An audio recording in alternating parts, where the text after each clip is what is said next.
الحمد لله نحمده ونستعينه ونستغفره ونؤمن به ونتوكل عليه ونعوذ بالله من شرور أنفسنا ومن سيئات أعمالنا من يهده الله فلا مضل له ومن يضلله فلا هادي له ونشهد أن لا إله إلا الله وحده لا شريك له ونشهد أن سيدنا وسندنا ومرشدنا ومولانا محمد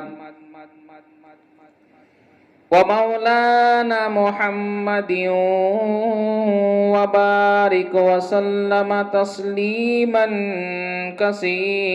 كثيرا أما بعد فأعوذ بالله السميع العليم من الشيطان الرجيم بسم الله الرحمن الرحيم إنما أموالكم وأولادكم فتنة صدق الله مولانا العظيم وصدق رسوله النبي الكريم ونحن على ذلك لمن الشاهدين والشاكرين والحمد لله رب العالمين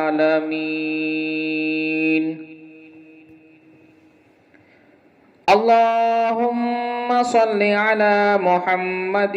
وعلى آل محمد كما صليت على إبراهيم وعلى آل إبراهيم إنك حميد مجيد اللهم بارك على محمد وعلى آل محمد كما باركت على إبراهيم وعلى آل إبراهيم إنك حميد مجيد برادران عزیز، محترم سامعین کرام،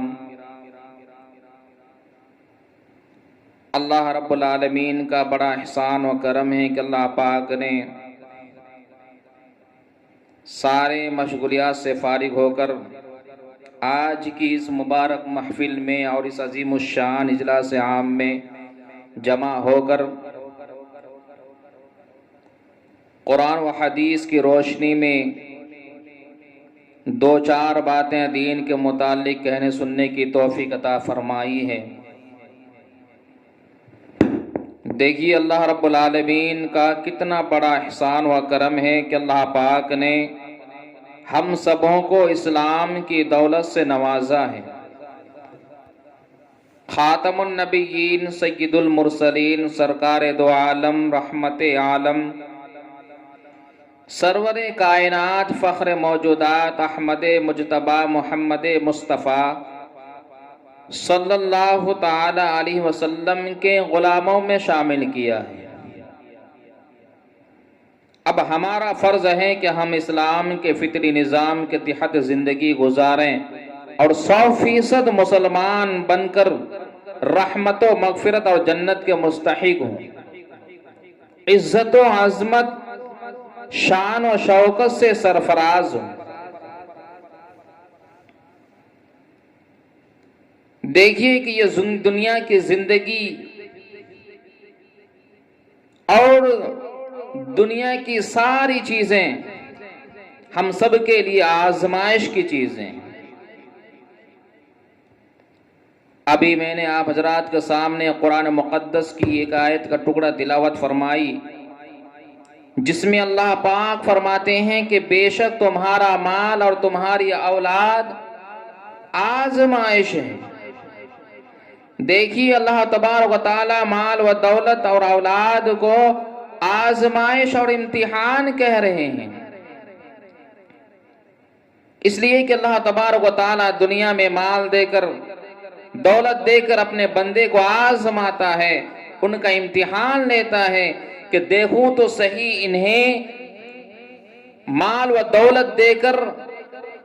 اور اولاد کی نعمتیں دے کر کہ ہمارا بندہ ہمارے دیے ہوئے مال کو اور ہماری بخشی ہوئی دولت کو کس طرح استعمال کرتا ہے اور کن کن کاموں میں خرچ کرتا ہے۔ مال بڑی آزمائش کی چیز ہے کہ جب آدمی کے پاس روپیہ پیسہ آتا ہے تو شیطان اس کے ذریعے بندوں کو اللہ کی یاد سے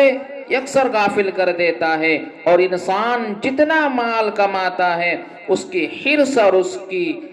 لالچ اتنی ہی بڑھ جاتی ہے کہ پھر وہ زیادہ مال کے چکر میں پڑھ کر نماز اور روزہ جیسی اہم عبادت تک بھی چھوڑ دیتا ہے۔ تو یہ مال و دولت بڑی آزمائش کی چیز ہے۔ اسی طریقے سے اولاد بھی ماں باپ کے لیے آزمائش ہے۔ ہماری اولاد بھی ہمارے لیے گناہ، اولاد بھی اپنے ماں باپ کے لیے آزمائش ہے۔ اللہ نے فرمایا انما اموالکم و اولادکم فتنہ، بے شک تمہارا مال اور تمہاری اولاد آزمائش ہے۔ ہماری اولاد بھی ہمارے لیے گناہ و عذاب کا ذریعہ بن جاتی ہے، اور یہی ہمارے لیے نیکی اور ثواب کا ذریعہ بن جاتی ہے۔ اگر آپ سے کوئی سوال کرے، پوچھے کہ بھائی صاحب اتنا مال اتنی دولت کس کے لیے حاصل کر رہے ہیں اور اتنی جائیداد کس کے لیے جمع کر رہے ہیں، تو اس وقت آپ کا کیا جواب ہوگا؟ یہی نہ کہ میں بال بچوں کے لیے جمع کر رہا ہوں اس لیے کہ ان کے مستقبل میں کام آئے گی، ان کے آگے چل کر کام آئے گا، تاکہ ان بچوں کو کسی کے سامنے ہاتھ پھیلانا نہ پڑے۔ دیکھیے ایک انسان اپنے بچوں کے آرام اور راحت کے لیے رات دن محنت کر کے مال کماتا ہے، اور بچوں کی محبت میں مبتلا ہو کر حلال و حرام کی تمیز بھی نہیں کرتا۔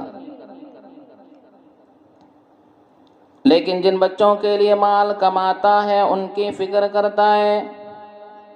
ان کے بارے میں سوچتا ہے کہ میرے بچے ایک اچھی زندگی گزارے، ان کو کسی طرح کا کوئی تکلیف نہ ہو، ان کی زندگی کو سنوارتے ہیں، ان کے ظاہر کو نکھارتے ہیں۔ مگر وہی بچے دین سے دور ہو کر، قرآن کریم سے دور ہو کر گمراہ ہو جاتے ہیں، غلط راہ پر چل پڑتے ہیں، خدا کو بھول جاتے ہیں، دین کو بھول جاتے ہیں، اسلام کو بھول جاتے ہیں، رسول اللہ صلی اللہ تعالی علیہ وسلم کو بھول جاتے ہیں، برائیوں اور لایانی حرکات و سکنات میں مبتلا ہو جاتے ہیں، چوری کرتے ہیں، ڈاکہ ڈالتے ہیں، عوام کو پریشان کرتے ہیں، شراب پیتے ہیں، جوا کھیلتے ہیں، لاٹری کھیلتے ہیں، تاڑی پیتے ہیں، اور جن ماں باپ نے ان کو پیدا کیا ہے، پالا پوسا ہے، جوان کیا ہے، ان کے لیے دولت جمع کی ہے، وہ اولاد اپنے ماں باپ کا کہنا نہیں مانتی، ان کو احمق کہتی ہے، ان کا اکرام و احترام نہیں کرتی، ان بچوں کو ماں باپ کا کوئی درد نہیں ہوتا۔ ماں باپ اگر بیمار ہو جائیں تو اولاد ان کی خدمت نہیں کرتی، خدمت تو دور کی بات ہے، آج کل کا تو یہ حال ہے کہ بچے دعا کرتے ہیں کہ یہ بوڑھا بوڑھی جلدی مریں، کون ان کی بڑبڑاہٹ کو سنے گا۔ بزرگوں جانتے ہیں کہ ایسا کیوں ہوتا ہے؟ یہ ہماری اور آپ کی وجہ سے ہوتا ہے، اس لیے کہ والدین نے اس کی تربیت صحیح نہیں کی ہے، اس کے دل میں ایمان کی محبت پیدا نہیں کی ہے، اس کی دنیا کو سنوارا ہے، اس کے ظاہر کو نکارا ہے، مگر قیامت کی تیاری نہیں کرائی، دین اسلام سے باخبر نہیں کیا ہے، قرآن جیسی مقدس کتاب کو نہیں پڑھایا، نماز پڑھنے کا ڈھنگ نہیں سکھایا، روزہ رکھنے کا شوق و ذوق پیدا نہیں کیا، اللہ کا خوف پیدا نہیں کیا، اللہ کا ڈر پیدا نہیں کیا، رسول اللہ صلی اللہ تعالی علیہ وسلم کی محبت ان کے دل میں نہیں جمائی، غلط راہوں اور گناہ و معصیات سے نہیں بچایا ہے۔ اگر ہم چھوٹی عمر میں اپنے بچوں کے سادہ دلوں میں قرآن کریم کی عظمت بٹھا دیں، دین کی محبت جما دیں، رسول اللہ صلی اللہ تعالی علیہ وسلم کی محبت جما دیں، اللہ کا خوف بٹھا دیں، اللہ کا ڈر بٹھا دیں، تو زندگی بھر وہ اپنے دین کو نہیں بھولے گا۔ یہی وجہ ہے کہ اللہ کے رسول صلی اللہ تعالی علیہ وسلم نے فرمایا ہے کہ جب تمہارے بچے 7 سال کے ہو جائیں تو انہیں نماز پڑھنے کا حکم دو، اور جب 10 سال کے ہو جائیں تو انہیں نماز چھوڑنے پر مارو، تماچے استعمال کرو۔ اس لیے اللہ نے فرمایا وَأَمُرْ أَهْلَكَ بِالصَّلَاةِ وَاسْتَبِرْ عَلَيْهَا، اپنے گھر والوں کو نماز کا حکم دو اور خود بھی اس پر ڈٹ جاؤ۔ بتائیے اسلام کا یہ حکم ہے، کیا ہم ایسا کرتے ہیں؟ کسی کو دین اسلام کی فکر ہے؟ ہم سب تو مسلمان ہونے کا دعویٰ کرتے ہیں، اور حال یہ ہے کہ نہ ہم خود نماز پڑھتے ہیں اور نہ اپنے بچے اور بچیوں کو نماز پڑھنے کی نصیحت کرتے ہیں۔ 30 سال 40 سال 50 60 سال کی زندگی گزر گئی اور اب تک ہمیں نماز پڑھنے کی توفیق نہیں ہوئی، نماز پڑھنے کی تو دور کی بات بلکہ آتی ہی نہیں، سورہ فاتحہ یاد نہیں، دعائے معصورہ یاد نہیں، التحیات یاد نہیں، دعائے قنوت یاد نہیں، اور افسوس کی بات تو یہ ہے کہ ساری زندگیوں میں ان چیزوں کی ضرورت ہی نہیں سمجھی۔ مسلمانوں کے گھر میں پیدا ہوئے، مسلمان بن کے جی رہے ہیں اور نماز تک نہیں آتی۔ میرے محترم بزرگ اور دوستو، اللہ رب العالمین ہم سبوں کو بھی دین پر چلنے کی توفیق عطا فرمائے اور اپنے بچوں کو بھی دین پر چلانے کی توفیق عطا فرمائے۔ وآخر دعوانا الحمدللہ رب العالمین۔ السلام علیکم۔